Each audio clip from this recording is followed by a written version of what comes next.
아스팔트 포장 총정리 후편. 아스팔트 침입도 지수 페네트레이션 인덱스와 침입도 시험 지난 시간에 침입도 등급 60에서 80의 의미는 침입도가 60에서 80 사이라는 것을 의미한다고 했는데 오늘은 아스팔트 침입도에 대해 조금 더 알아보고 나아가서 아스팔트 침입도 시험에 대해서도 간단히 알아보자. 아스팔트 침입도의 개념은 아스팔트의 굵기 즉 경도의 정도를 나타내는 값으로 연평균 공용 온도인 기준온도 25도씨에서 규정된 굵기와 무게를 갖는 바늘, 즉 표준침이 100g의 힘으로 5초 동안 아스팔트 속으로 수직 관입하는 깊이로 표시되는 값이야. 또 아스팔트를 가열했을 때 차츰 연화해서 액상의 점도가 되는 온도를 연화점이라고 하는데 아스팔트 침입도 지수 페네트레이션 인덱스 PI란 아스팔트 침입도와 연화점에서 다음의 식을 통해 얻을 수 있는 지수지. 아스팔트 침입도와 연화점의 개념에 대해 조금 이해해보자면 아스팔트의 침입도와 연화점은 무조건은 아니지만 통상적으로는 반비례해. 연화점이 낮다는 것은 약간만 가열해도 액상이 된다는 이야기고 침입도가 크다는 것은 아스팔트의 굵기 즉 경도가 작다는 이야기이므로 침입도가 클수록 연화점이 낮고 연한 아스팔트라고 할 수도 있겠지. 추가적으로 생각해보자면 통상 추운 한랭지에서는 더운 온난지에 비해 상대적으로 침입도가 큰 아스팔트를 사용하겠지. 온도가 높아짐으로 인한 소성 변형이 덜 우려되고 추운 날씨에 시공하려면 조금만 가열해도 물렁물렁해야 시공하기 편할 테니까. 또 아스팔트가 온도에 민감하여 아스팔트를 가열하면 물렁물렁 연해지는 성질을 가몬성이라고 하는데 아스팔트 침입도 지수 PI를 통해 가몬성을 추정할 수 있다고 해. 이제 아스팔트의 침입도를 측정할 때 실시하는 침입도 시험 페네트레이션 테스트에 대해 알아보자. 침입도 시험의 목적은 굵기 정도 즉 경도를 표현하기 위해 또 가몬성을 추정하기 위함이고 아스팔트의 품질 향상, 내구성 향상, 시공성 향상, 경제성 향상을 위해 필요한 시험이야. 침입도 시험의 조건은 앞서 말한 침입도의 개념에 맞게 시험 중량 100g, 시험 온도 25도씨, 관입시간 5초를 표준으로 하고 시험의 측정 단위는 표준침이 시류 중에 관입한 깊이, 관입량 0.1mm를 침입도 1로 표시한다고 하니 참고해두자. 아스팔트 침입도 시험 과정을 간단히 소개하자면 시험 온도 25도씨 시류를 준비하고 표준침 세척 후 지지장치에 부착 후 침촉을 시류 표면에 접촉시키고 다이얼 게이지 0점 조정하고 무게추에 의해서 침을 5초간 시류 속에 진입시키고 다이얼 게이지의 눈금을 0.5 단위까지 읽음으로 1회 시험이 완료돼. 측정 시험은 동일 시류에 대해서 3회 이상 시험해야 하고 시험 결과 평균값을 정수로 나타내기까지가 시험의 과정이라고 할 수 있겠어. 마지막으로 침입도 시험 시 유의사항으로는 시류 준비 시 부분 가열을 언금하고 표준침 예상 관입 깊이보다 10mm 이상 두껍게 시류를 준비해야 하고 측정 중에 시류 용기가 움직이는 경우는 측정을 다시 해야 한다고 하니 참고해두자. 아스팔트의 인화점과 가열 질량 변화율, 신도, 아스팔트의 품질 기준표를 살펴보면 아스팔트의 동점도 시험 방법에서 배운 점도, 아스팔트 침입도 지수와 침입도 시험에서 배운 침입도와 연화점 외에도 아스팔트의 인화점, 방막 가열 시험 후 질량 변화율 즉 가열 질량 변화율, 아스팔트, 신도 등의 품질 기준이 존재하는데 오늘은 아스팔트의 인화점과 가열 질량 변화율, 신도에 대해 간단히 알아보는 시간을 가져보자. 아스팔트를 아주 높은 온도까지 가열하면 화재를 발생시킬 수 있을 정도의 증기가 발생한다고 하는데 아스팔트 인화점 플래시 포인트란 화기가 있는 곳에서 아스팔트에 점화될 위험 없이 안전하게 아스팔트를 가열할 수 있는 온도를 말해. 당연히 아스팔트의 인화점이 낮으면 화재의 위험이 있어 포장 용도로 적용하기 어렵겠지. 포장 용도로 아스팔트를 사용하기 위해서는 통상 인화점이 190도씨 이상인 것이 바람직하다고 해. 또 인화점은 재료가 타는 연소점 파이어 포인트보다 약간 낮은 온도라고 하고 만약 도로 포장에 사용되는 아스팔트의 인화점이 꽤 높다고 해도 안전성을 고려해서 인화점을 별도로 측정하고 조절하는 것이 필요하다고 하니 참고해두자. 인화 정화점 시험으로는 일반적으로 황동컵에 아스팔트를 채우고 규정 속도로 가열하며 주기적으로 작은 불꽃을 컵 표면 위로 통과시켜 불꽃을 일으키기에 충분한 온도를 측정하는 클리브랜드 오픈컵 방법을 적용한다고 하니 참고해두자. 다음으로 아스팔트의 가열 질량 변화율에 대해서 알아보자면 아스팔트는 골재와 혼합되는 아주 짧은 시간 동안 매우 얇은 방막 형태로 약 135도씨에서 163도씨의 고온에 노출되게 되는데 이때 열에 의해 경질분, 휘발 성분의 증발과 산화가 촉진된다고 하고 이 증발에 의한 질량 변화율을 가열 질량 변화율 또는 증발 감량이라고 불러. 이 증발과 산화로 인해 침입도가 감소하고 점도가 증가하는 등의 바람직하지 못한 특성 변화가 발생하게 되는데 이 특성 변화를 아스팔트의 단기 노화라고 하고 그래서 포장용 아스팔트는 생산과 시공 중 발생되는 단기 노화를 규정 내로 억제하기 위해 가열 질량 변화율을 0.6% 이하로 정하고 있지. 이 가열 질량 변화율 증발 감량을 구하기 위해 실시하는 시험을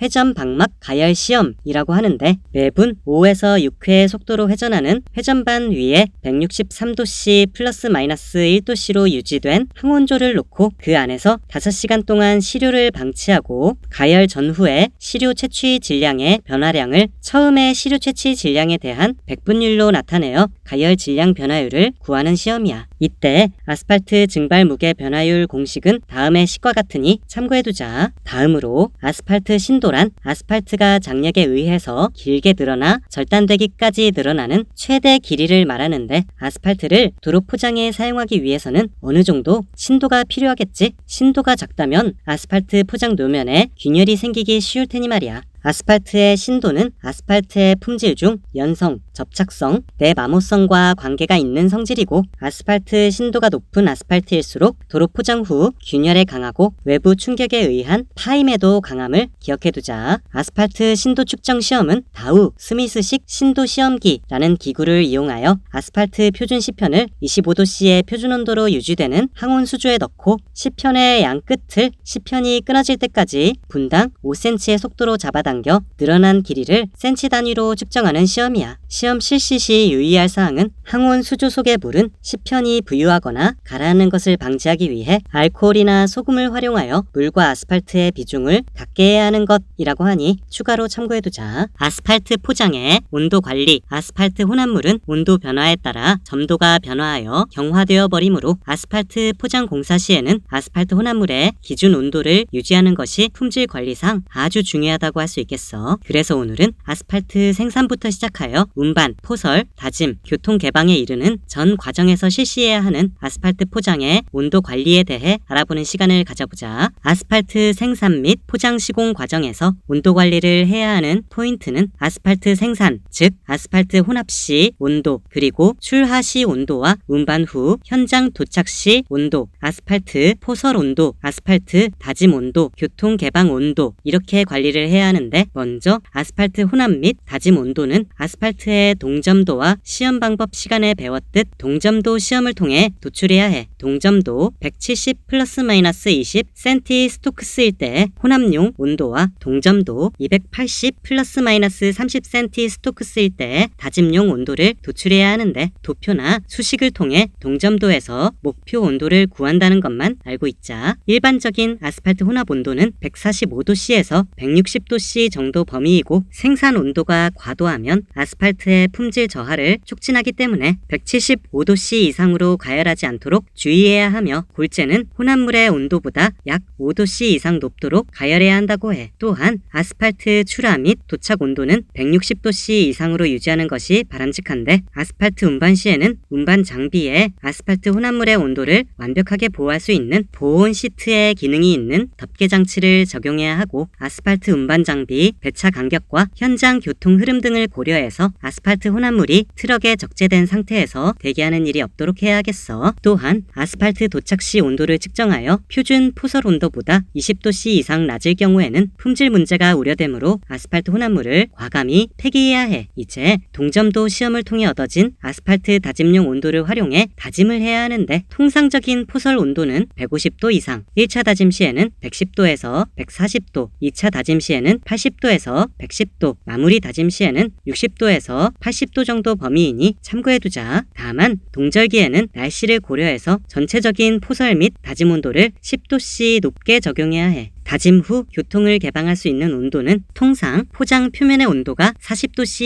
이하일 때 교통 개방을 하게 되는데, 포장 표면의 온도가 잘 내려가지 않는 여름철이나 야간 작업 시 작업 시간이 제한되어 특별히 교통을 빨리 개방해야 하는 경우에는 50도씨 이하일 때 시행하는 경우도 있다고 해. 다음으로 아스팔트 포장의 온도 관리를 위해 온도를 측정해야 하는 시기를 정리해보자면, 플랜트 믹서에서 혼합 후 덤프 트럭에서 온도를 측정해야 하고, 아스팔트 포설 전 페이버에서 온도 측정을 해야 하며, 아스팔트 다짐 후에 포장면의 온도를 측정해야 해. 특히 포장면의 온도를 측정할 때는 적외선 온도계로 온도를 측정해야 전체적인 온도 분포를 다 알 수 있고, 다짐도의 차이로 인한 포장 조기 파손을 방지할 수 있겠어. 마지막으로 동절기 아스팔트 포장의 온도관리 대책에 대해 간단히 정리해보자면, 아까 언급한 대로 동절기에는 날씨를 고려해서 전체적인 포설 및 다짐 온도를 일반적인 상황 대비 10도씨 높게 적용해야 하고, 대기온도 5도씨 이하에서는 가열 아스팔트 혼합물의 온도가 급격하게 떨어져 아스팔트 혼합물 간에 부착이 되지 않아 적정 다짐이 어려워지는 등 아스팔트 포장 시공 품질에 악영향을 미칠 수 있으므로 시공을 가능한 피해야 하며, 동절기 아스팔트 혼합물 운반 트럭 적재함에는 보온용 천막을 2배, 3배 겹쳐 사용하거나 특수 보온 시트 또는 보온용 거푸집을 설치하는 등 대책을 세워야 하고, 1차 다짐에 필요한 시간을 단축하기 위해 포설 직후에 높은 다짐도를 얻을 수 있도록 아스팔트 페이버를 사용하는 것이 좋고, 또한 아스팔트 포설 작업이 끊어지지 않고 연속 시공이 될 수 있도록 아스팔트 페이버의 스크리드를 계속해서 가열해야 하겠어. 또 동절기에는 아스팔트 다짐 시 타이어 롤러의 타이어 온도 조절을 위해 보온 시트를 사용하는 방법도 있다고 하니 참고해두자. 아스팔트 콘크리트 시험 포장 아스콘 포장은 본 포장을 시공하기 전에 통상 시험 포장을 실시해서 사전에 적정 포장 장비를 선정하고 포설 두께, 다짐 방법 및 횟수, 다짐 밀도를 확인한 후